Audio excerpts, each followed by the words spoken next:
Show. All right, here we are. This is always exciting for us to dig back into everything that we learned this year and kind of summarize some of the top themes that stuck out, as well as putting those ideas forward next year into real practical programs to come together and work on those issues and opportunities together. So it was another huge year for the US Placemaking Network. We were all over the country. Of course, a little bit of West Coast action with because Madeline Spencer, who's our diversity and inclusion and equity advisor, and I are based in SoCal, but also we were working on a project up in the Pacific Northwest called Reconnect South Park. And then we did some border trips with Placemaking Mexico along the Mexican border, and a big train trip around the East Coast, as well as a bus trip and lots of conference hopping as well. And of course, we love going overseas and learning from our counterparts in Europe and Asia, and now in South America as well, and bringing that information back to the US. And we go to a lot of conferences and sit through a lot of conference sessions and love learning at those places, but also seeing kind of what the conversation is at different places so that we can help connect you with the rooms and the practitioners that might be out there somewhere that you don't know about and who don't know about you, and really could be game changers if you're able to make that connection. So we had a great time with that. As I mentioned, we did a lot of trips this year. We started a program called Placemaking Weekends, where we took placemakers to New York City, to Baja California, to New Orleans. We did a big bus trip with 25 urbanists around the East Coast, from DC down to Charlotte for the Congress for New Urbanism. And then we also did a Amtrak, about 15-stop tour on the Amtrak over 3 weeks, where we went all over east of the Mississippi and learned a lot and got to share a lot as well. So we're kind of framing the conversation this year with some big questions and big answers for placemakers, like what's the number one opportunity that we think placemakers that we meet are missing? And what is the big error we keep seeing placemakers doing across the country? What's a big threat that's happening to placemaking from the conversations we've been a part of and the people we've met who are using that term who might not really be doing placemaking? And then we definitely want to connect you with the rooms you need to be in and the people you need to know next year. So I'll jump right into it and just let you know that we think the biggest opportunity that we see as we meet placemakers all over the place that they're missing is that they think placemaking is just about making great places. And Project for Public Spaces has done a lot of great work to define what makes a great place. People like Jan Gehl, Holly White, a lot of great thinkers around what makes a great place. And people can deliver a great place without placemaking.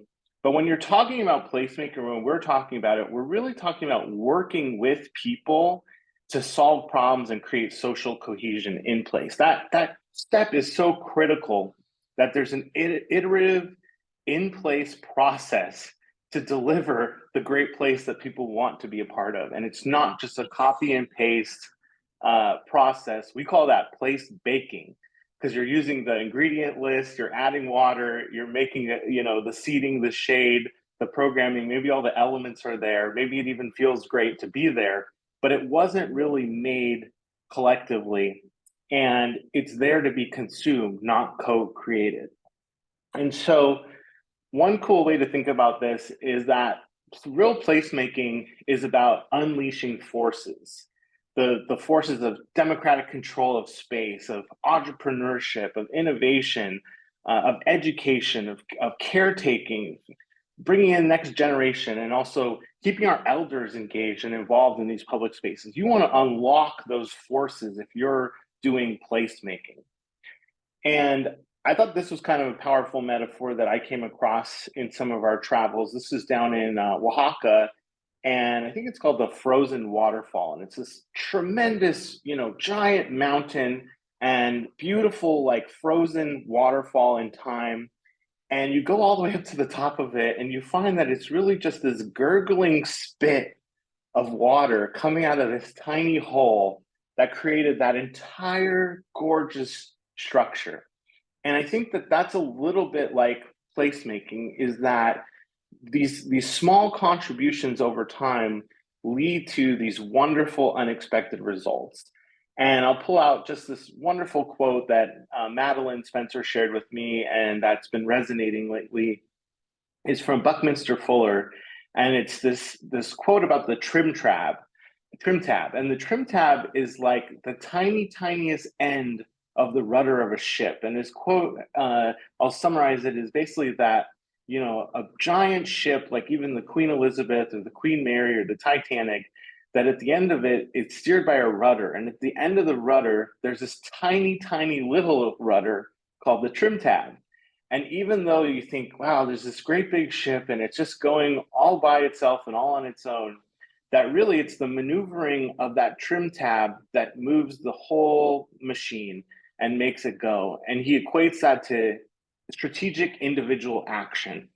And we think that that's sort of like placemaking, in that you can really make big waves and change society when you employ the right, motion and movement of creative individuals applied to society's problems. And here's another kind of example from the natural world. Is in the Philippines. This was an area that was completely deforested, and one of their leaders, started a project where every student, in order to graduate, you had to plant a tree. And at this point, 50, 60 years later, there's an entire forest where these students simply just did the simple action of planting one tree after another. And this kind of action can happen in our cities too. This is Katrina Johnston Zimmerman, who was leading up recently the South Street bid in Philadelphia. And there was a lot of construction going on in her district, and she didn't have the budget quite to beautify all of the construction walls around her area. And so she knew that if she got an artist of some sort of street fame to put a piece of work out on one of these walls, that it would encourage tons of artists to come and beautify the rest. And so she just had one artist come and start this process, and then the rest of it has been filled in by hundreds of creative people contributing to the beautification of that wall. And I know that's not everybody's aesthetic. Some people might go, "Oh, that looks a little messy," or "That's not really the vibe we're going for in our town." But this process is at work even in the best public spaces that are copied throughout the world. And so this is Bryant Park in New York City, and so many cities say, "I want a Bryant Park," and they bring in the top consultants and they design it on paper. But in the movie that was released earlier this year and previewed at our placemaking weekend New York in May, The Placeman, it talks about how Bryant Park became Bryant Park, and it was very similar to how Katrina designed that wall. They started just programming. They started throwing things against the wall and seeing what stuck. And as different elements became successful, they repeated them. And if things failed, they tweaked them and did something else. And so Bryant Park at the bottom right there kind of looked like maybe any other park, or worse, back when they started this process. And now it's duplicated throughout the world. But unfortunately, a lot of people just go to the end product right away and try to create that without this process of programming and figuring out how to unleash those forces. And we're hearing a lot across the country about downtowns that are dying. Workers are not coming back to work. Homeless people are filling the vacuum, and business improvement districts and the powers that be are trying to figure this out. And what we keep advising them is, hey, go back to the beginning. Our downtown started because they were epicenters of entrepreneurship and transportation hubs. So you need to reignite those forces in order to get your downtown humming again. Don't try and just fill in the empty space with another corporate tenant. who isn't really going to contribute to the unlocking and unleashing of these powers. And we're seeing this wonderfully in Japan this year, where the story in Japan before the pandemic was typical that every small town was emptying out to Tokyo and everyone was moving to Tokyo. And we came back to Japan just after the pandemic and learned that a lot of the small towns were revitalizing. And they're doing that by making their main streets really starting small. So this is actually a bookstore, but it's actually 100 bookstores. So every cubby in that store is owned by a different person. And so they might be putting in the books of their favorite authors and favorite books they like to read, or maybe it's books they've recently read and they want to get rid of now, or it could be even their self-published work. But every single shelf is run by a different person, and then each of those people contributes one day every 3 months to working in the store, a shift. So the store is actually sort of volunteer run, and then also has this incredible diversity and unique library completely to that town. And that concept isn't just in that bookstore. This is pretty ubiquitous in these Japanese retail, where this is a more of consumer goods or artisan goods version of the same thing. But you hear about storefronts that might be, 3,000 or 10,000 square feet. These are 1 square foot storefronts. So allowing people to start really small and start efficient businesses, and you can really grow that next layer of entrepreneurship. These are, of course, food trucks. This is Jason Roberts, who started the placemaking firm, The Better Block. And the last few years, he's learned that, placemaking and retail and restaurant businesses really go well together. And so his current model is that he does his placemaking, but he starts businesses like music halls, bars, bakeries, restaurants, retail. So he creates a mechanism for him to make money, grow businesses, and do placemaking. And he's now in more than one state doing that. This is some really exciting small scale retail we came across in Mexico City. And it's attached to an urban farm. And so there's multiple unique small businesses. They even have their own beautiful parklet and public space for people to enjoy.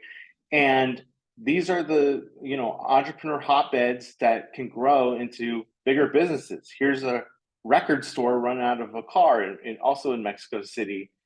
And here's a blank wall in New York City that's been turned into a small cafe and a social station. But no city seems to do this better than Montreal, Canada. We were lucky to go there this summer for the Global Cultural Districts Network conference and see how that entire city transforms in the summer to add a whole other layer of businesses and even libraries and ties in their transportation system, their multimodal, their walkability, their bikeability, all into this extra layer of small businesses that literally set up right in front of the retail that might be occupied already. And it's just incredible to see the whole city become a marketplace again, and people just enjoying the activity of walking around, hanging out, enjoying the city like no other place. They're also really good at just punching out these really small storefronts out of blank walls. So on the left there is just a very simple, punch out into a building with a sort of a fake facade, but it creates a feeling of independent retail, and also creates a affordable space where that independent retail can occupy. On the right, this is some repurposed infrastructure in Japan where a bunch of recent college graduates, they wanted to stay in their town and enliven it, and they found this unoccupied arcade under a sort of like a train line, and they created all these unique little businesses in the tiny little storefronts that are not by any means prime retail, but because they created that hub of activity and they're so creative and unique, they created a really important cultural space where they get together. This is in the poshest neighborhood in London, King's Cross, and it's actually a words on the water bookstore, floating bookstore. So we're seeing amazing opportunities where people are enlivening their waterfront, not just with the whole like reconstruction of the waterfront, but by adding boat-based retail and restaurants. This is in Lyon, France, and there's an entire row of amazing little restaurants. And the only infrastructure that had to be built here is the umbrellas for the seating that's on shore, in addition to the seating that's on the ships. And it doesn't just have to be food coming out of a truck. This is a clothing store based out of a van that we saw in, I think this is Asheville. And this is a barber shop based out of a truck in the Seattle area. So you could really grow all these types of businesses out of these really, really low cost infrastructure spaces. This is a food truck pod in Portland, Oregon. So many of the most popular restaurant empires in Portland that are celebrated in the New York Times started as a simple food truck parked in one of these pods. And people love going here to hang out and enjoy. And I get it, not everyone loves the temporary and the nitty gritty and the reuse and the industrial looks. And so it's important to show how you can achieve truly beautiful and complete looking spaces, even with very temporary construction materials. So this is in Munich, in Germany, at their main market. These are beautiful restaurants that are really just made out of nothing more than tent materials and very, very simple, lightweight construction. And the scale of this can be quite big. This is actually Oktoberfest in Munich, and this is one of what they call it, the tents. And it's a temporary construction that goes up each year. And there's thousands of people in here spending lots of money and having a great time. And there's many, many, many of these buildings operating simultaneously. So thinking more about how you can use temporary materials and get small businesses up and running and started is so key, because once an entrepreneur gets unleashed, they don't stop. And you don't just want to unleash your entrepreneurs, but we have a saying in placemaking about zealous nuts. And I think zealous nuts are kind of like people who really just care so much about their community. And they as Fred Kent says, they don't understand what you can't do. They're willing to try and take risks and do things. And this is in Japan, and it's a statue of an old man who he just loved strangers and was a sweet old man. And so he was able to break down those walls that people have on the street. And there's even this ridiculously silly statue to how goofy this guy must have been in order to be somebody that was a public character that everybody knew and felt comfortable with, and who brought people out of their shell and brought people together. These are some young gallery owners in another town in Japan, and this gallery was credited with reigniting their entire downtown from their tiny little corner space. It's a nonprofit type organization that just invokes community creativity and curiosity.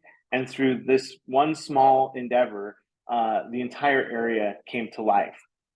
This is a really cool shop in Mexico City where everything in it is pink or purple. I'm a little colorblind, but it's this pinkish purple color based off of the onions in the popular Yucatan dish cochinita pibil.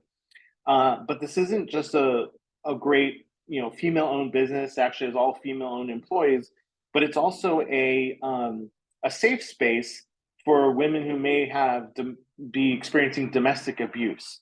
And so it's this multi-purpose space of entrepreneurship, but also community support. And it's so unique and something that this woman is very passionate about, and she's been unleashed through the support of Placemaking Mexico in order to do her work. We were also really lucky to encounter Tom Pupo this year, who runs a makerspace, a very special makerspace in Miami Beach, Florida, where he's working with students in order to create public spaces. So they use their maker equipment, their CNC routers, their laser cutters, their design thinking processes, their tactical urbanism work, so that students themselves can be partners in transforming public spaces. And they worked with companies like Lime, with the university there, and the city in order to create temporary, wonderful spaces that students have come up with. These are some artists and neighborhood heroes in Rochester, New York. And we were told to go to Rochester to learn about a freeway removal that had occurred where the city had removed part of an unnecessary freeway and built a lot of housing. And although it was, nationally recognized as a best practice what they did, we found that they weren't completely happy with the result because there wasn't enough community input and effective community input in the process. And so as the city was going to remove much more freeway and build much more housing, these two were awoken to help use their creative abilities to get more community input. Instead of getting everyone into a room and having all the diverse opinions sort of, crowd each other out right from the get-go, they actually went to every subgroup, like children and the business community and the neighbors on this side of the highway and the neighbors on that side of the highway. And they trained each of them to use PowerPoint and create their own presentations on what they thought the city could be and what the reuse space could be. So instead of everyone starting from maybe a position of oh, well, we might lose if we don't fight, people got to really be in their own group and come up with their own beautiful vision and then mesh all the visions together later on in the process. Totally unique and different than something traditional and something that only a zealous nut could come up with.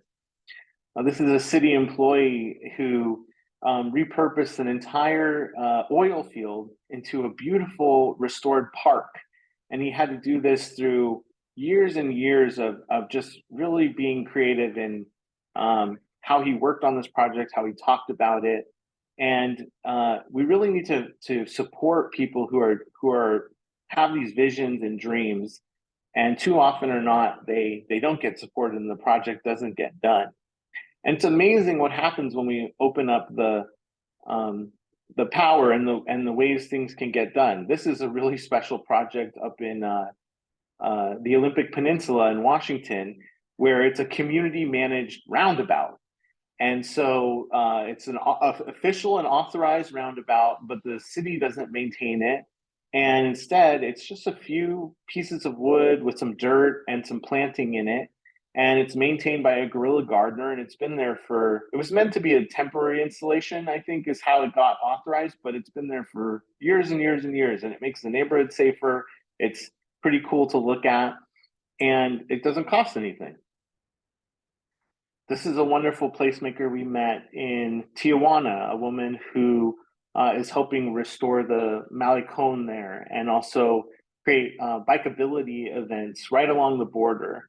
And it's amazing to us that, every American has an opinion about the border, but the border is a real place and there's people working along it, living along it, and they don't really get a lot of support. A lot of the money for the border goes to enforcement, and then also the processes at the ports of entry. But this woman took it upon herself to do all of these wonderful creative projects along the border, and we'd love to see people like her get more support. Not too far down the road from that was this gentleman who helped working with Placemaking Mexico to create some sports and athletic parks that when the city government saw how fantastic it was what he was doing and all the people it was bringing together, they actually came in and did invest and are creating lots of sports facilities where he proved the point of the need and the desire and the joy of it. And this is something that I actually just encountered down here in Lima, Peru recently, it's sort of a public amphitheater in a park. And every weekend it's full of people dancing. And it's very simply powered by this one woman here who shows up with a speaker and a playlist and a little tip jar. and she's able to plug in and get all these people moving and grooving. Great for health outcomes, great for sociability. You know, the city that I've worked in the longest, Long Beach, California, they had built an amphitheater like this, and we tried to activate it, and they said, "Oh, you need a permit for that." And we said, "Okay, how do we get the permit?" And they said, "The permit doesn't actually exist." And so nothing ever got happened there, and it filled up with homeless people.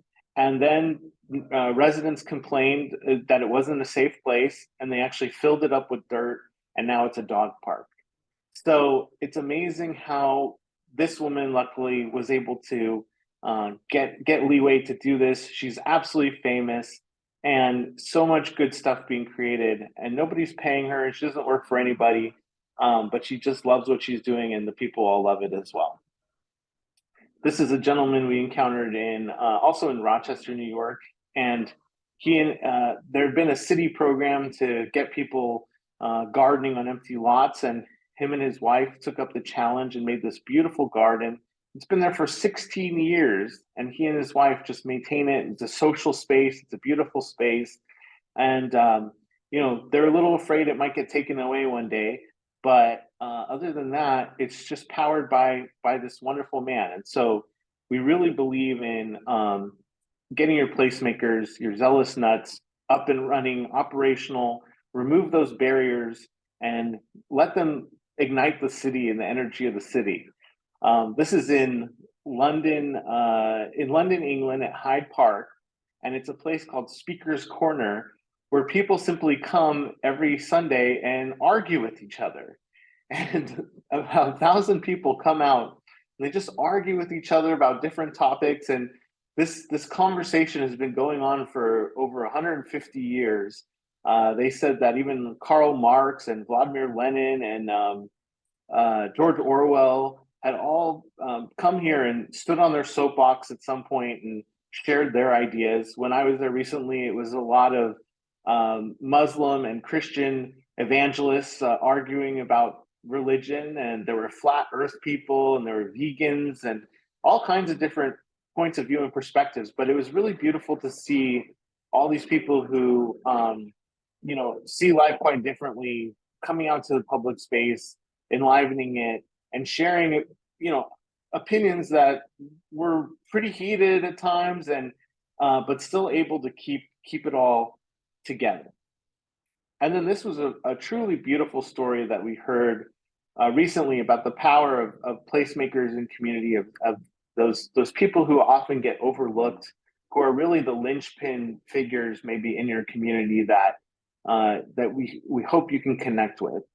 And this is in Wynwood in Miami, which is a rapidly gentrifying area because of the success of the art space revitalization there. And this is an artist who decided she was going to document some of the older generation there, and people who are kind of the longtime residents, but who are being, you know, are not going to be there for much longer. And so she went, and she had a little bit of trouble getting this project done because she went to the city, she went to the priest, those typical sort of power structures, and couldn't quite get the access that she needed. And she had to go door to door and really build trust with people. And at the end of the project of taking these kind of dignity portraits, she did a show, an exhibit at the park where she put them up. And she said there's a man in the neighborhood who has, you know, slight he's developmentally disadvantaged, and they call him the ambassador. And when he started seeing the photos coming up on the wall of the park, he happened to have everybody's phone number on speed dial. And so he was called all of them and said, "Hey, your photo is going up at the park." And all of these people came out at the same time of their homes, people who are fairly invisible in the community, and they brought their entire families with them, and all of them saw each other reflected in the public space together at the same time. They stayed out there for hours, they socialized, and it's truly wonderful and beautiful to see a community unlock like that. So many communities we haven't noticed, but After COVID, a lot of people haven't come back out. They haven't restored their interest in community. They develop new habits around screen time and ordering things on Amazon. And society is not really back up and running as much as it could be. And so this was such a beautiful story of unlocking that potential and bringing everyone back to the table through this slow and impactful and wide community engagement. Of course, we brought people down to New Orleans this year for Mardi Gras. And Mardi Gras is such an interesting event because of the way that it ignites people's creativity around different ideas. And so this is one parade where everything's really tiny. And so people build these absolutely tiny floats. There were tiny horses or Shetland ponies, I guess that's what you would call that, and there was even tiny audiences. And so through this medium of creating these parades in the public space, they really bring out people's creativity. It creates dialogue, creates interest, and it creates just a great time. Now, there's also the norm, which is where people ignore these small forces that are emergent in our communities. They work against them, or they just don't pay attention. And so, as I mentioned, we were in Japan right before the pandemic and then right after. And the biggest thing that I noticed was that there was an increase, at least in 300% or more, in people bicycling in Japan. But the weird thing about biking in Japan is people bike on the sidewalk. Usually in the US, we bike on the street. And so the sidewalks are now jam-packed with people bicycling. But it didn't seem like, and in my discussions with our colleagues at Placemaking Japan, that there was any real interest in moving with this positive flow, and they could lose the major growth that they've gotten in biking, which is a great thing for cities, if they don't invest in the infrastructure to support this awesome change. So we're very excited. We met at our Global Placemaking Week or Global Placemaking Summit in Mexico, a lot of our colleagues from Australia. And we love the way that they are organizing, particularly the group Town Team Movement. They've organized over 100 teams across the country who are doing placemaking and making these sort of inroads and connections that I've been talking about. And so we're very excited that next year in March, we're going to do a national tour of Australia. And from west to east, we're calling it March Across Australia. And we'd love to bring some of you guys with us. So we're going to be doing engagements in communities like Melbourne and Perth and Hobart, all over the country. And there'll be different themes based on what those towns are superlative at, but also what they're struggling with. So for example, there's some stuff around local food and urban agriculture. There's stuff around tactical urbanism and road safety and walkability. And so when we are doing an event in one of those communities, we'd love the opportunity to have some of you zoom in and also share your wisdom, experiences, or questions, and create more of a connection between our two countries, because we both approach placemaking, it seems, very differently. Where in Australia, there's a lot more government resources for placemaking at the local and even now the state level. And they also have these town team movements where you have almost like placemaking clubs in hundreds of communities. So we want to learn more about that and see if that's something that we can bring back more over here. But also they see us as very innovative, very diverse, very accomplished in many different realms of placemaking. And so it should be a very, very interesting exchange. Now, in order to make some of these changes that we're talking about, we can't just unleash the placemakers, unleash the entrepreneurs. We have to understand these underlying systems that are preventing so much from happening. I mentioned earlier the permits with the park space being a barrier. Also, finance and ownership are huge issues in the US. Liability, the big one, the big L word. How do we manage these spaces? How do we, balance, tradition versus innovation? and context and sustainability. And so we're really excited to be part of and learn from a lot of experts in this field. And one of the best conversations that we were a part of this year was at a conference, an emerging conference called Neighborhood Economics. And I believe this one was in Jackson, Mississippi, but next year will be in San Antonio, Texas. And it's really looking at the finance piece of placemaking and building new housing. And in particular, there's a lot of churches who go to this conference because they have a lot of land that they are redeveloping.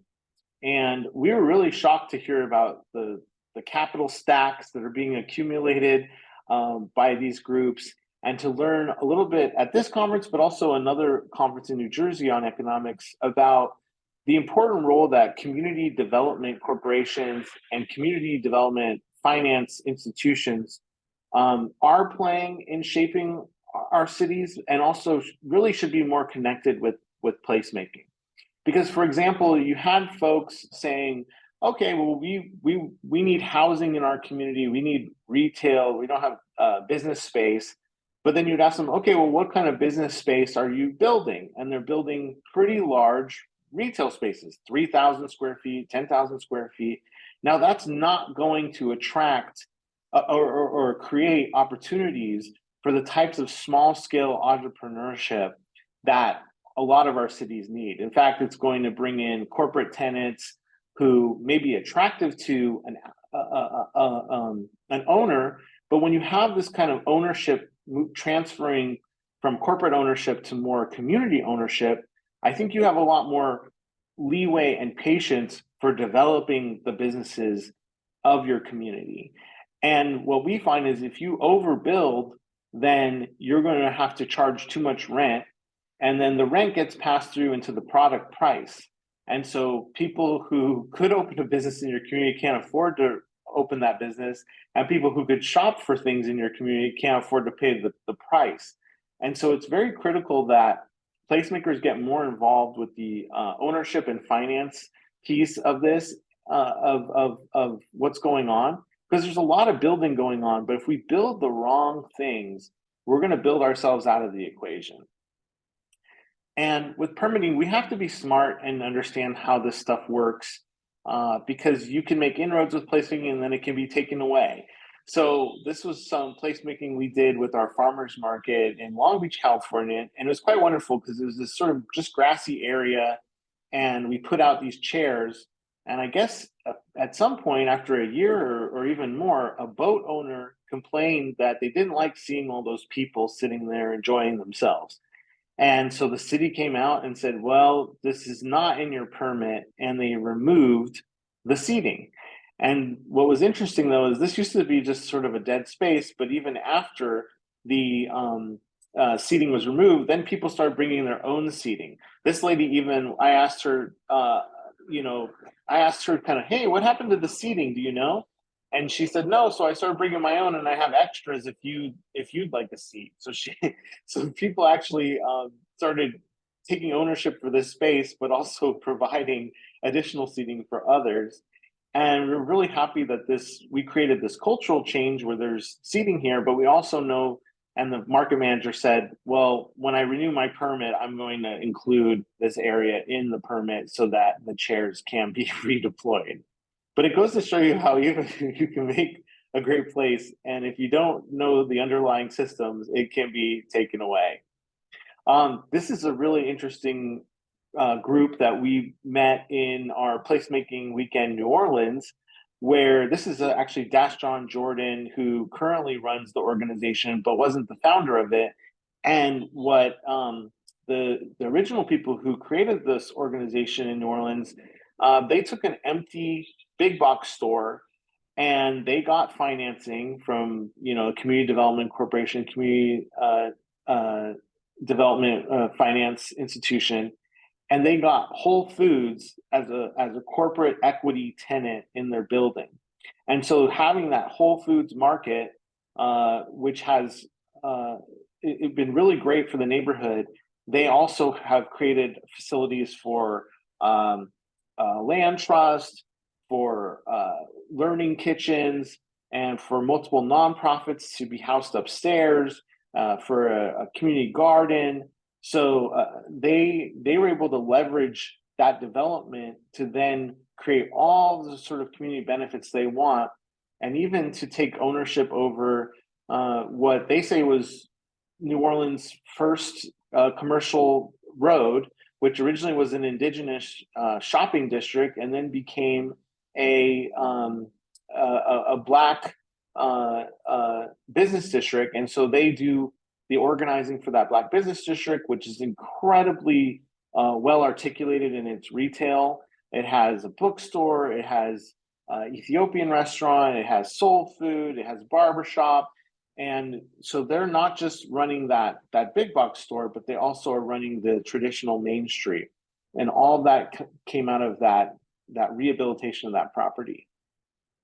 We just did a placemaking weekend in Miami, and it was really interesting to learn about sort of what's the DNA of Miami's arts-based revitalization, which seems to be there's sort of a formula there of, you bring in the artists, the Wynwood walls, and you buy up the neighborhood, and then when things are really hot, then you develop some towers and you make your money back.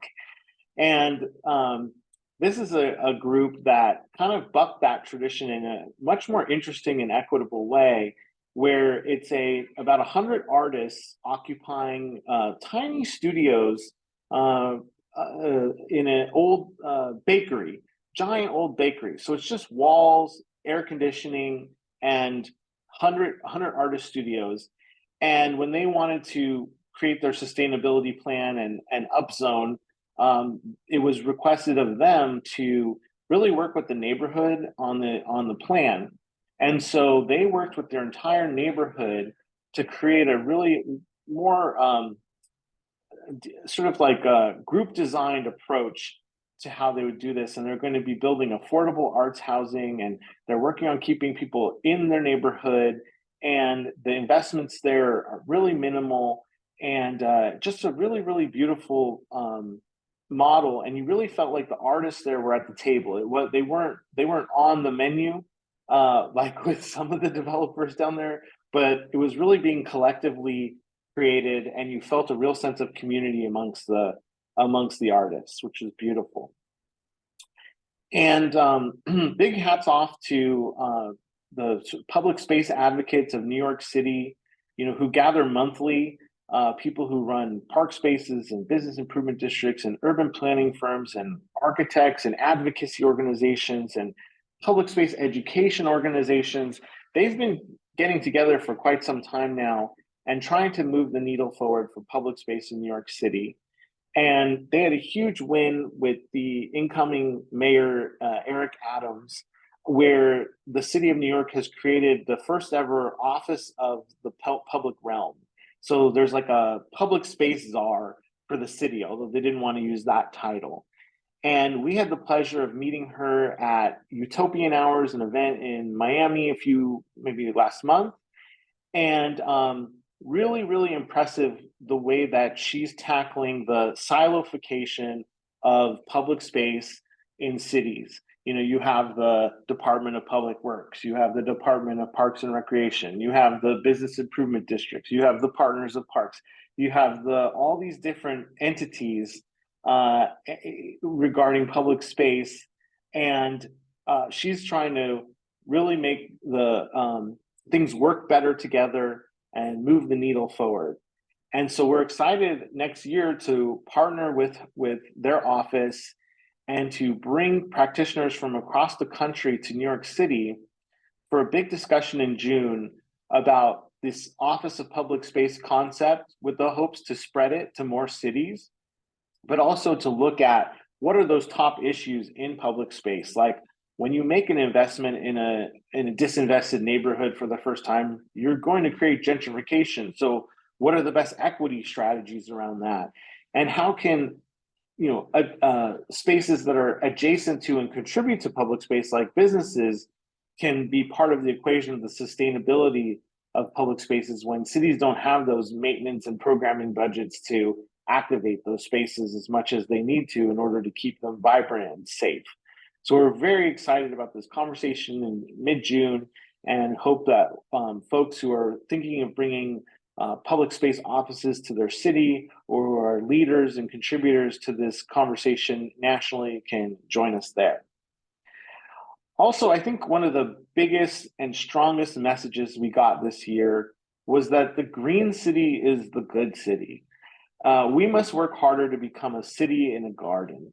And this is very different than the idea of the garden city.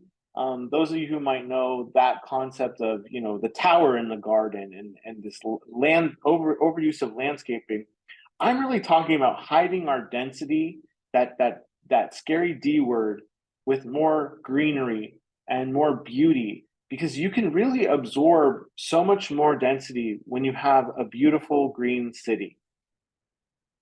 And it's critical to have that density in order to have real vibrant neighborhoods. But this idea really hit us in a lot of different contexts, including on our 25 stop bus tour with a lot of people from Congress from New Urbanism. So these were urbanists, architects, really looking at traditional neighborhoods and town planning designs across the mid-Atlantic and into the sort of the Northeast South.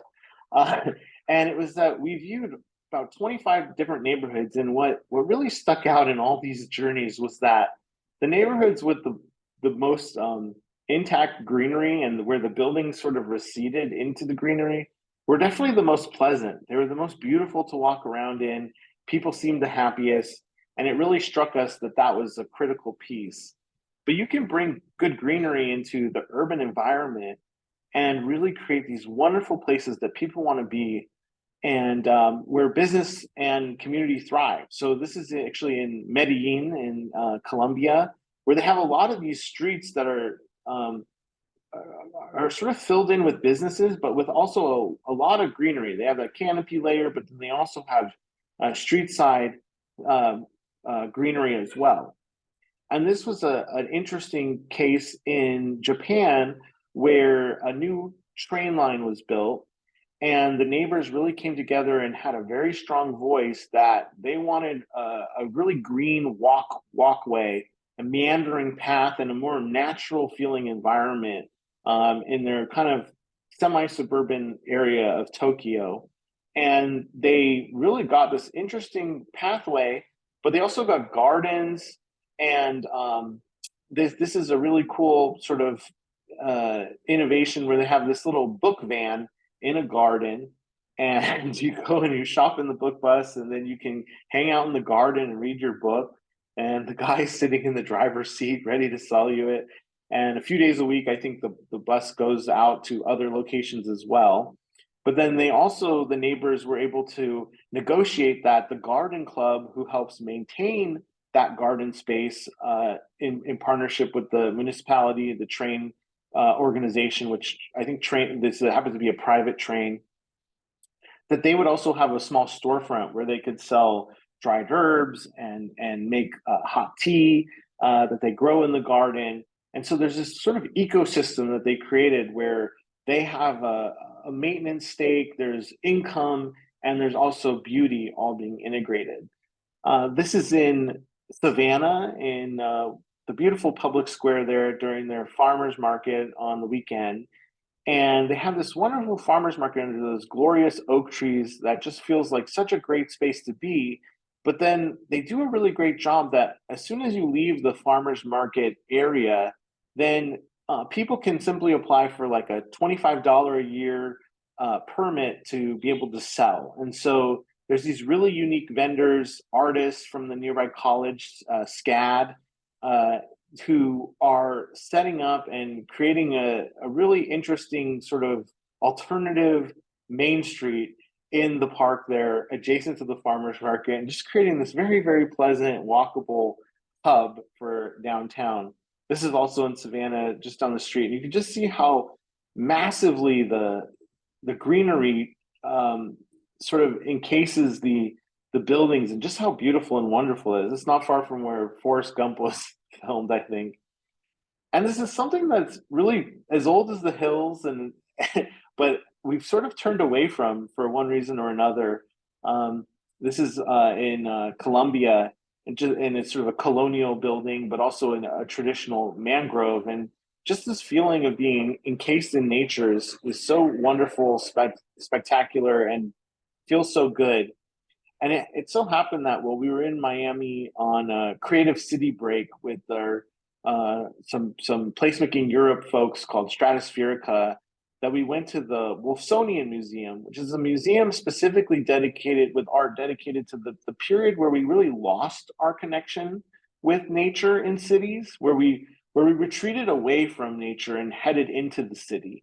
And it's very interesting to see all this kind of very abstract art, or sometimes very, very specific art, that tries to put forth the point that we really walked away from nature about the time of World War II. There was some sort of traumatic, um, big trauma that occurred that created this separation, this desire for the urban, the modern, and we left nature behind. We kind of feel like um, nature left us behind.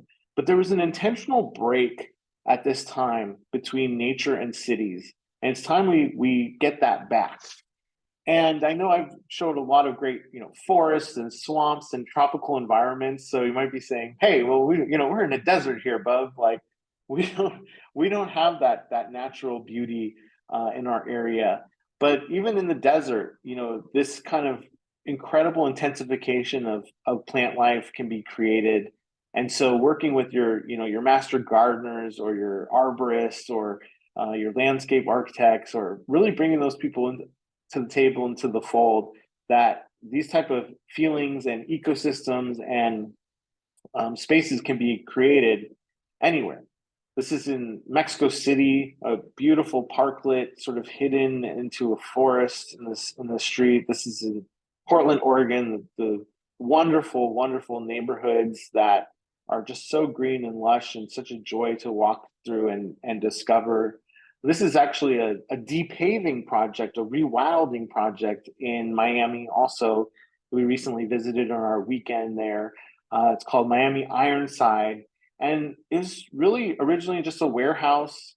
And the owner purchased one warehouse, and then he purchased another warehouse, and he slowly accumulated about 8 warehouses adjacent to each other, and just started ripping up concrete and putting as much plant life as he could. And he said this was a Japanese method of reforestation, and just his advice was just as many plants as you can, just keep planting. And he's created this complete oasis, this wonderful feeling place, full of retail, full of activity, full of even children, venues, artists, all kinds of people have been able to fit themselves into this beautiful, beautiful place. It attracts everybody. Here's just some more beauty and greenery and even coverage, shade created and frontages created down in Colombia. This is the left picture is in Brooklyn, New York, not far from our Placemaking X headquarters, where this beautiful sort of park bench has been created around a planter. Apparently, the city also, in this case, came by and said that you can't have this bench here. And they said, "Oh, it's not a bench; it's a tree protector." And so, under the guise of being a tree protector, this wonderful space exists. And on the right is a modular parklet with a lot of greenery in Mexico City. And Mexico City is just such an impactful example of how much greenery can help high density. Mexico City is the largest city in the Western Hemisphere, and there's parts of it that just feel like you're one of just a few people in the town. This is a circular sort of street called Calle Amsterdam that was originally platted to be a racetrack, so it sort of has a hippodrome shape, and they turned it into a linear walking path that's surrounded by greenery, and every block around it is vibrant, activated. There's people exercising. It really has such an incredible mix, and it's not what you would expect or think in such a dense city to have. This is a street corner in Mexico City. So there's a restaurant that pours out onto the street. And every time you walk through this, it just is like a jungle. It's so beautiful and so wonderful to be a part of. And the people in it are having a great time and so tranquil. It's truly so wonderful. This is in the heart of Munich at their market. Literally, maybe 500 to 1,000 people enjoying lunch, beers, picnicking under this beautiful canopy. So it's not anti-business, it's not anti-place, it's not anti-people. This is wonderful mix of greenery and people. A lot of times it's sort of the way our greenery is laid out, it sort of makes it not a place because it's a big lawn and you can't go on the lawn, or it's sort of these plants spaced out in odd ways uh, with on rocks. We kind of use landscaping as a barrier and a barricade and a moat in a lot of our cities, or a fringe, and we don't really embody being in a garden. But truly, these are the most remarkable places there are. This is another extreme example. This is the Underline in Miami, where this was formerly, I mean, it still is. It's underneath the train line, and it was really a blank space. And a woman who started this, Meg, was walking through it and realized it was a little cooler to walk under the train line than to walk other parts of downtown. And so she started this project of turning the places underneath the train line into a 10-mile linear park. And the first mile is done, and they're kind of looking at the heart of it, where there's activated yoga, there's all that natural landscaping. There was a market happening just behind here as well. And so you can really create these spaces almost anywhere. And it can also be very high end. This is a Michelin star restaurant that uses the same concept of people loving being underneath and encompassed in this greenery. So it's not just a low end experience, but it can touch all the way upon the highest end of consumer. This is just a gorgeous alley in Bologna, Italy. Look at that alley. It looks like no alley you've ever been in your life. It's so beautiful and wonderful. People walk by this alley and they stop and they take a picture. It is so gorgeous, so comfortable. And then also these great, really functional green spaces. So this is the Parkway in Atlanta, not the Beltline, which is even more impressive, but this is just a wonderfully landscaped sort of way of traveling through areas around Georgia Tech, and it's safe and it's comfortable, and you're not bombarded by cars and traffic and noise and dirty streets. And it's just a wonderful sort of encasement of what's possible in a walkable, bikeable city. And this is just a riverside adjacent park or business. It's like a coffee shop and bakery. And wow, what a spectacular place to spend time with people. Now, there's more ways to do. I showed you a lot of ways that we saw this done right, but there are ways to do this wrong, even with all the elements that I've been talking about. So this was one of those a town center, traditional town development that we toured on our big bus tour. And this is the central green, the village green for that development. And apparently they really like topiaries, and so they built kind of this topiary wall around their village green. And this is great when they have the space activated for a concert or movies in the park. But most of the time, it's really creating a big barrier between the city and the greenery. It's kind of more like what I was warning against than for. So this can be done really, really wrong and not in a way that makes a lot of sense. So unfortunately, a lot of communities who need greenery, we hear the same story over and over again. They don't want the trees, they don't want the greenery because there's no maintenance plan. There's nobody to water them. So this is actually a historic Black community on the left in New Jersey, where they literally told us, we don't want trees because the city won't maintain them. Well, that's not good because this area is really uncomfortable. It was really hot. There's nobody standing around. The businesses are out of business. And when you did find some shade, there were a lot of people just huddling under it and looking like they're loitering and not creating sociability or comfort level or a flow for the neighborhood. It's really destroying everything. And then this is on the right hand side is in Southern California, Bixby Knolls, California, in a business improvement district managed area where they planted those trees 5 years ago. And those trees are already providing that comfort, that functional shade. They have their clean and safe team doing the watering. There is no city watering plan there either.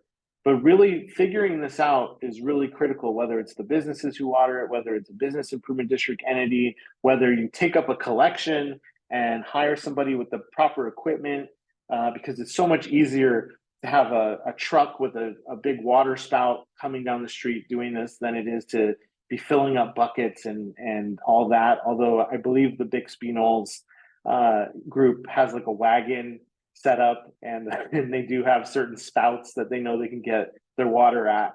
But this is why a lot of these areas don't have these trees. And getting this conversation started now is really critical as urban heat islands are a huge issue, especially with climate change. It's the number one killer from climate change is heat.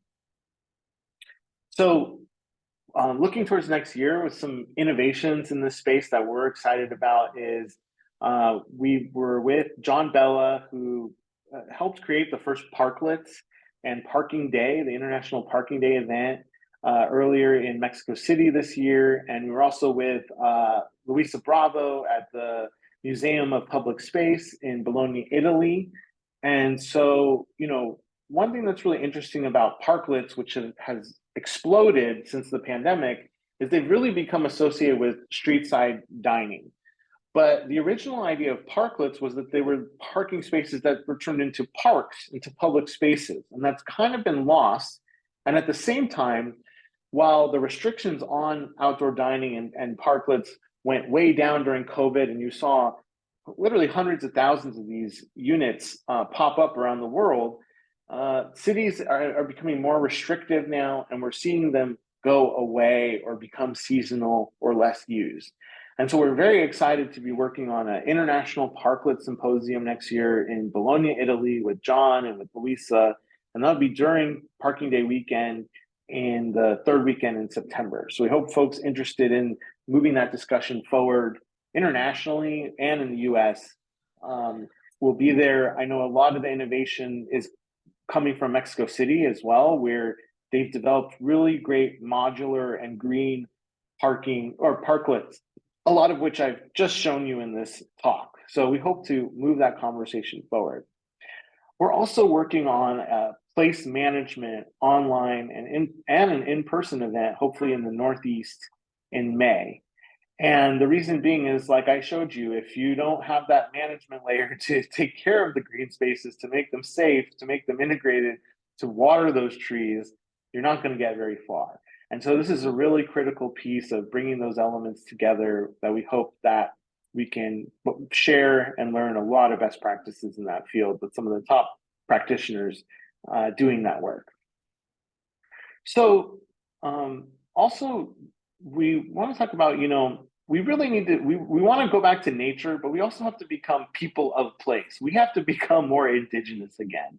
And this is a very sticky topic, I think, for North American audiences, because people might say, well, I'm not indigenous to North America. That's somebody else, and we stole their land, and I feel really bad about it. So let them, help lead some change in that field, and we'll look forward to that day.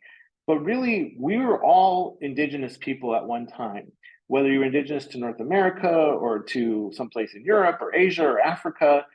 We need to get back to our roots and to indigenous thinking and indigenous ways of embodying place. So I'm not specifically speaking about the indigenous people of North America.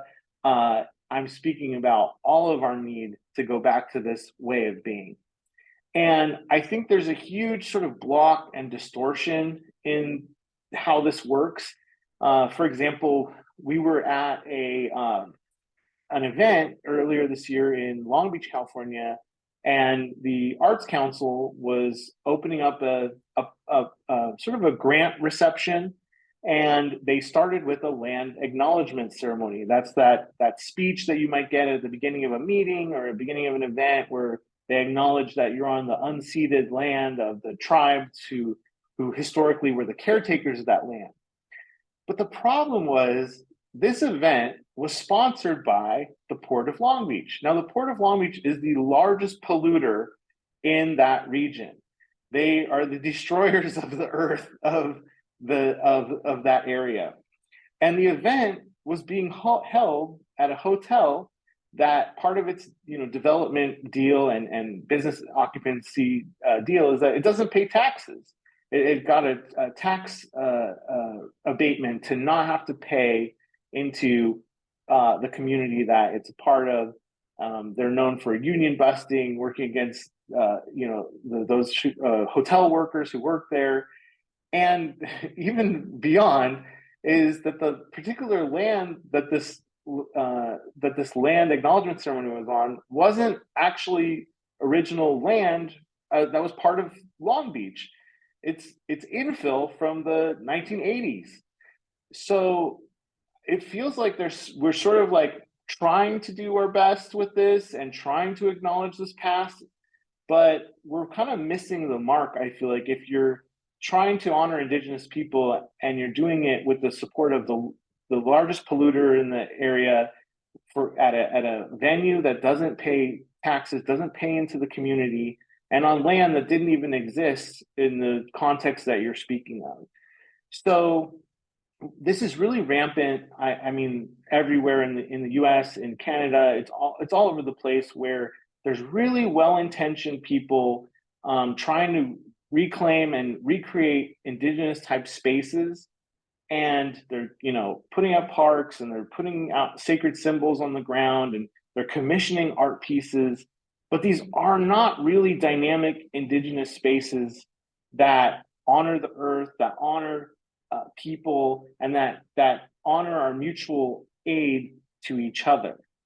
And one of the most Indigenous living spaces that we actually encountered, public living spaces that we encountered this year, was Chicano Park in San Diego.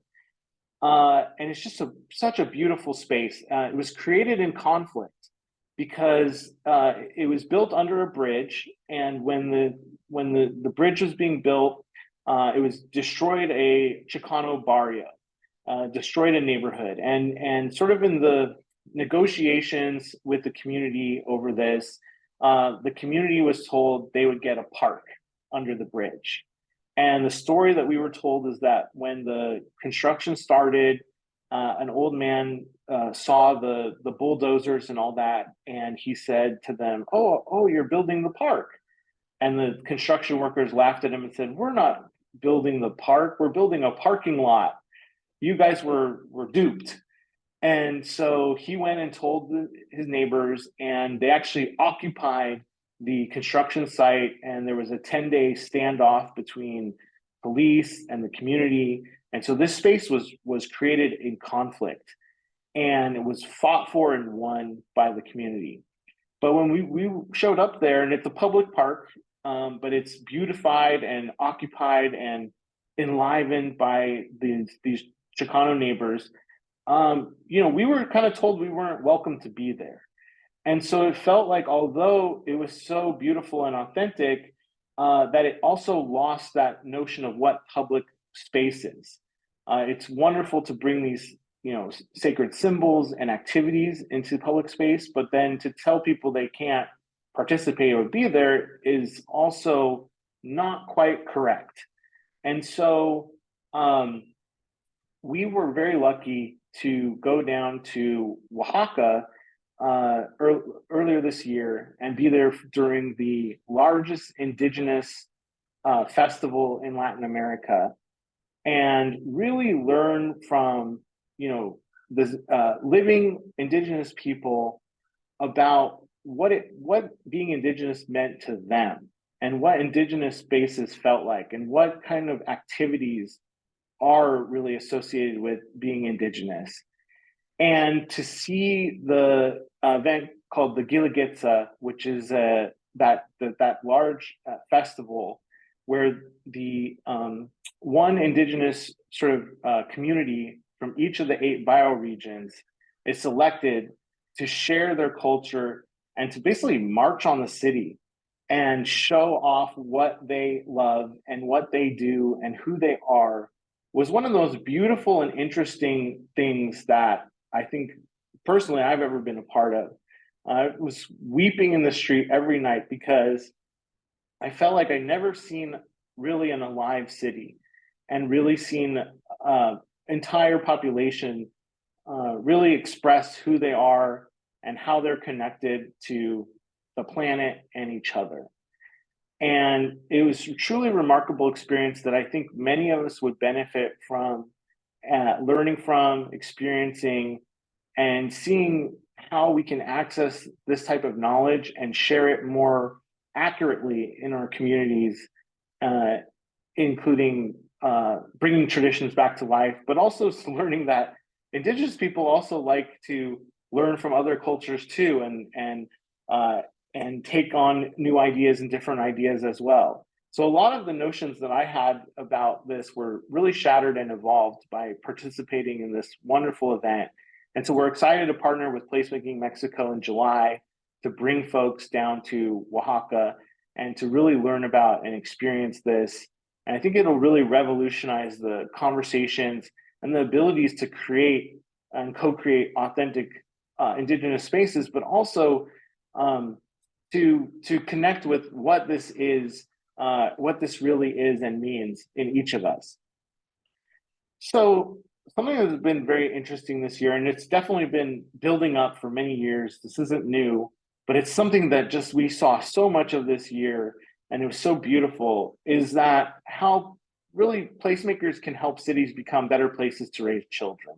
You know, we've heard of the kid-friendly places, playscapes, child-friendly cities frameworks. All that stuff's been out there, been talked about so much in the last couple of years, and we've participated with our Kid Mayor program and with the great work of like Tina Govan, who's done webinars with us about kid-friendly cities. But we saw so much stuff this year that it really feels like an exciting and really important place to spend some time with. And so this was a very goofy guy in Japan where he's actually a designer, an artist, and he was lonely working at home. So he actually moved his office to the back of a retail store. It's kind of back there on the right. And he created this like kind of fake store for kids. So it has all these wonderful little, handheld doodads and things that kids can easily come in and buy a very small amount of, whether it's candy or a toy. But they also can do art in there, and they can work with him on designs. And it's kind of a clubhouse type retail concept for kids. And it both enlivens him, and he dresses up as different characters and gives people this kind of kid-based third space to hang out in.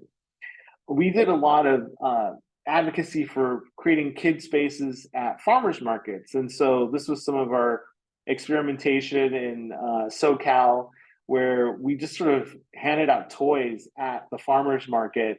And it's amazing when kids start having fun that adults start connecting and people start meeting, and it changes the entire sort of feeling of things when you allow kids to have that space to enjoy and have fun. This was another little experiment that was very well received, where we set up a sort of blanketed area at the farmers market and put out some toys, and different kids gravitated towards the area, and then their parents sat down in the seating adjacent, and then they started talking and they started talking. And so you got this sociability coming out of the kids.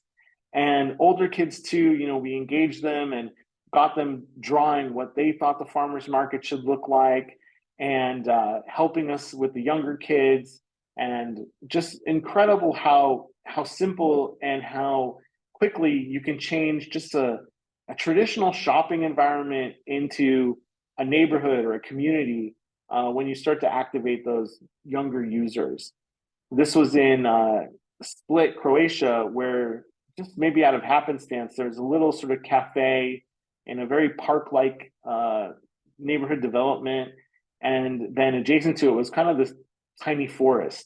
And so the parents with lots of different age kids came, and it was very safe for them. There were no cars around because it was sort of indented into the property, and it created this multi-tiered environment where very young kids and also kind of more older kids had their different spaces, but also the parents could kind of keep an eye on watch what was going on, but also not 100% be engaged and could socialize as well. This is in Erie, Pennsylvania, actually on our national train trip we took. And this is Patrick Fisher, who was formerly with the Erie Arts and Culture Organization and the United Way folks there. And he had come to our an event we did in Flint and saw all the murals and the way that community connectivity is created through murals in Flint. And he went back and raised $1 million for, I think it was like 100 murals or 50 murals along safe routes to school. And what was really interesting was, so in Erie, they have these safe routes to school, but none of the businesses and people along the routes didn't really know about it. There were little signs that said it's a safe route to school. So when they were engaged to have an art piece on their building and educated about that they were on this safe route to school, they became more engaged in that entire process. It helped their businesses as well. And so it really created this incredible new sort of social cohesion around watching out for the kids and creating these networks of routes that kids could safely get to and from school. This was on our trip to Portland, Oregon earlier this year during the Village Building Convergence, which is a great event that happens there every summer, put on by City Repair. And this is a project called KS MoCA, King School MoCA, or King School Museum of Contemporary Art, where it's a primary school that's run like it's a museum of contemporary art, and the kids are the curators. And so this is an incredible project where you might have an art museum downtown that's struggling to get youth engaged in it, but in this instance, the museum was created right at the school, and so all the kids are a part of it. They commission artworks, they do their own art. You can tour the hallways and see the different rotating exhibits. It's a totally interesting notion of bringing, maybe a downtown urban form into the school. And these are some other city repair projects in Portland. One, it's almost like a nest for a child, and the other is a clubhouse built on the corner of an intersection. And it's just such a vibrant hub for activity, and different people kind of take ownership over managing, maintaining, providing toys. And it just is like a public playhouse. Just some more farmers market, kids activities. And this is back in Oaxaca, where kids are making art in public spaces, but also little entrepreneurs are even selling their drawings on the street, which is quite incredible. And we love farmers markets and art, so this is more of that as well. And this is one of the most engaging art activities we've seen at a farmers market. This is in Port Townsend, Washington, where there's sort of this sort of a knitting group does this public loom, and it was amazing to see kids just really get enchanted with this process of putting things together. There's a lot of kids art performing their art in other countries, whether it's the young orchestra group or in this case these dance troupes. We've seen a lot of this, and it's just really exciting, enlivens public space, and kids love it. It's social. And this is actually in Colombia, where it's they call themselves, it's called Palenque, and they call themselves the first free town in America because it was founded by runaway slaves. And it's very interesting to be there because there's a complete continuity with African culture in this community. And so on the wall there, they've muralized words, African words, and it's kind of a pan-African culture, so that they can teach the young people right on the street, different words like beauty and money and brother and different concepts like that. So we're very excited.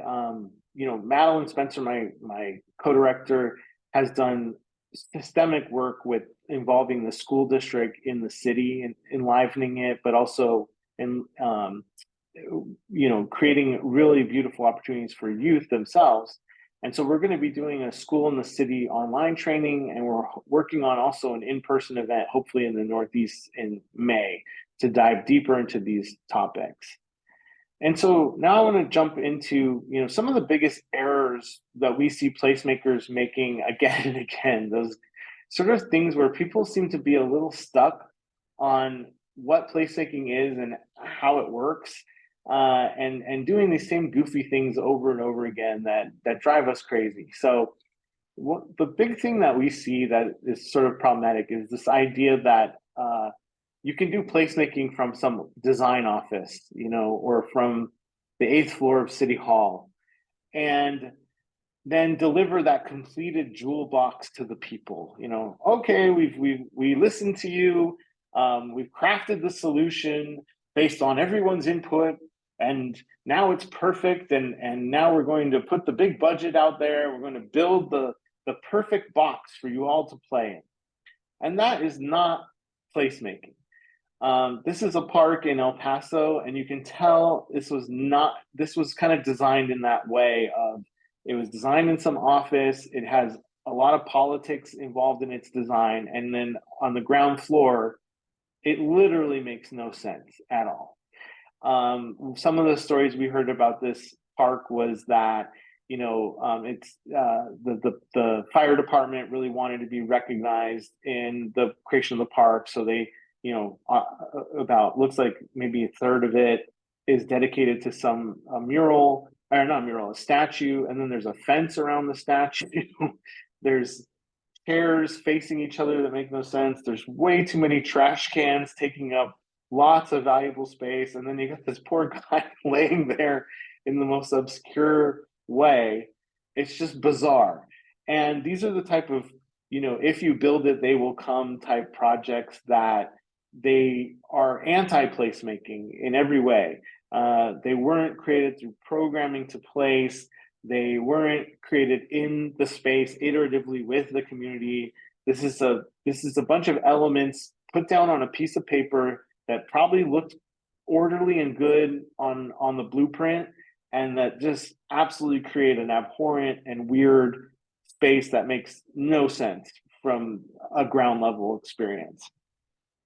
And you can contrast that with really involving people in the building of spaces. So this is a architecture firm in London, and they build a lot of garden spaces and buildings associated with gardens in London. And in this particular garden, they're actually having people who come help build, they call them shakes there, but they're the shingles for their building. So as you come, you actually contribute, you learn a new skill, you contribute to the building of the building, and people are actually working together to make the space come to life. And in New York City, they're actually incredibly good at this as well, in that they do this iterative deployment of turning car-based places into people spaces. And they do it with lighter, quicker, cheaper materials, temporary materials. Then they iterate through those processes to figure out how people use the spaces and what they're trying to do before they invest the money. So it might start as something very temporary and then start to fill in with more of a programmatic layer, and then eventually become more hardscaped, more permanent, more defined, and more perfected through that iterative process that makes a lot of sense, attracts a lot of people, and serves different interests without conflict. This is, again, at the Portland, Oregon Village Building Convergence. where one of their elements is this flying car that you see being assembled on the left called the T-horse. And the T-horse is an object of interest, but it's interesting more what's happening on the sub-layer with it. So it's co-constructed wherever it goes.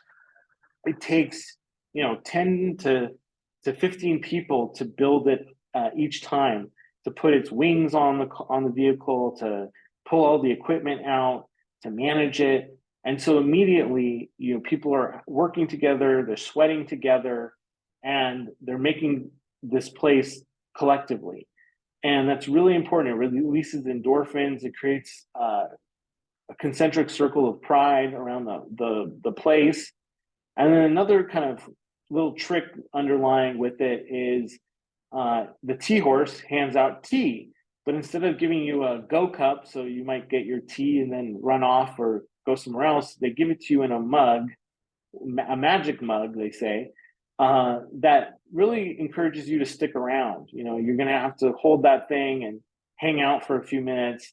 And that's when you might enter into a conversation. You might meet somebody, you might run into somebody. And so these are the kind of very simple, but very specifically necessary tools underlying this type of process. So another big error we see is this idea that meetings are so great. There's one project in the US right now that's being accoladed almost every day as one of the most equitable projects ever to be conceived and delivered, although it hasn't been built yet. And one of the things that I've heard quoted quite a bit about it is, well, they had over 1,000 meetings with the community. Well, that sounds terrible to me. I don't want to go to one meeting. I think that we need to, with meetings, you typically get the same type of people who like to go to meetings. They like to hear themselves talk. They like to weigh in their opinion. They might be older and have more time, or they might have more resources, so they have the ability to get across town to your meeting. And so what we like is seeing people really getting out and doing things. Let's see who shows up to actually do something, not who's going to show up to a meeting and share an opinion. And this was one little fun example where we were in Poundbury, which is a town in England built by King Charles, and it's a new urbanist town. And it's they were having this big community meeting with about almost 100 people there, and they were talking about issues in the community.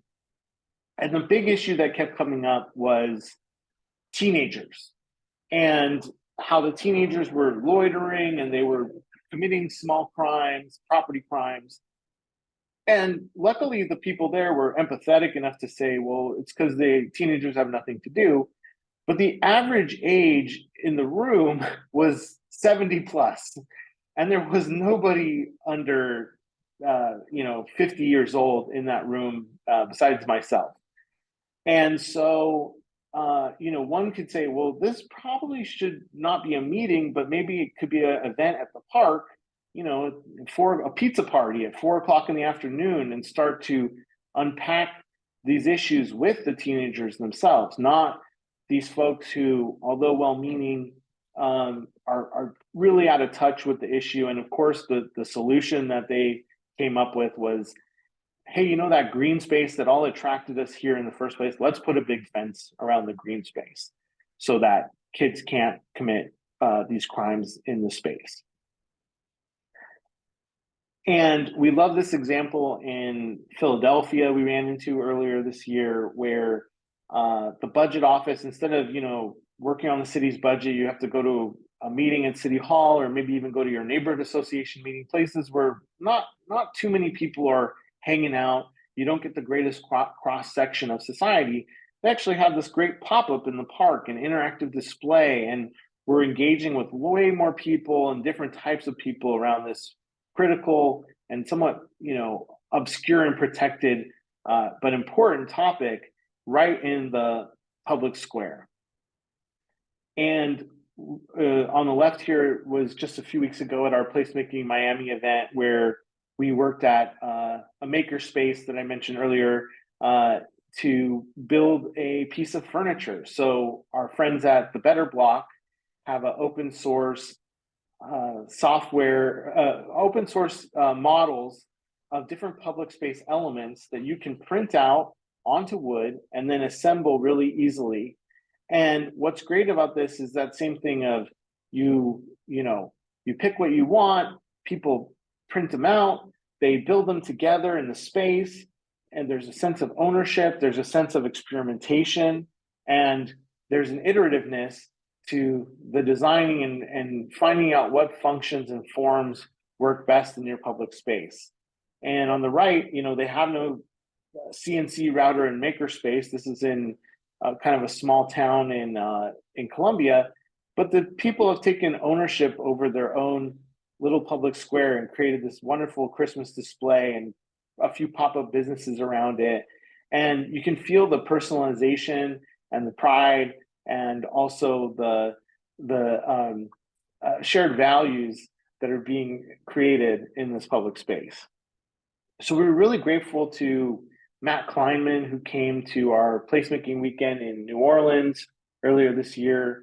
And he shared this wonderful framework that we'd never heard of around public and community engagement that was actually created by the CDC, the Center for Disease Control, and the National Institute of Health. And it's just got these really clear principles on how to build trust and work with community, how to share control, and how to really do this process. So I highly recommend checking out this incredible framework, which really articulates a lot of the sort of principles that I've been sharing over the last few minutes, but it's in a sort of technical manual form and boiled down to these really great bullet points. So I also want to share something that we feel like is really threatening placemaking as a field, and that is something that we've really got to become a little bit stronger in speaking up against. And that's the distortion of this term. And, placemaking is used by different groups to mean different things. For some, it's about creating vibrant commercial environments where you're selling more stuff. And for some, it's about creating more successful developments.